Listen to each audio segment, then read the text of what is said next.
দল নিবন্ধন আমাদের যে কার্যক্রম চলছিল গত মার্চ মাসের 10 তারিখে, আজ থেকে প্রায় 5 মাস আগে, যেটার আমরা সার্কুলার দিয়েছিলাম, আবেদন আহ্বান করেছিলাম।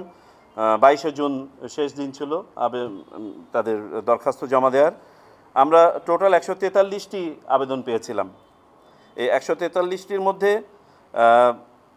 কারোরই প্রাথমিক অবস্থায় সকল কাগজপত্র পুরো ছিল না, যে কারণে সবাইকেই তাদের ঘাটতি পূরণ করার জন্য 15 দিন সময় দিয়ে চিঠি দেওয়া হয়েছিল।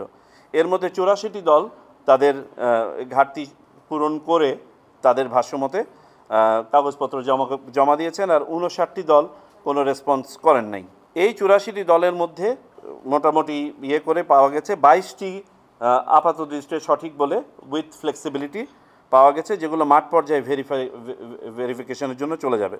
আর বাকি 121টি অযোগ্য বিবেচিত হয়েছে, তাদেরকে কারণ দর্শানো সহ আগামী 15 দিনের মধ্যে ফেরত দেওয়া হবে।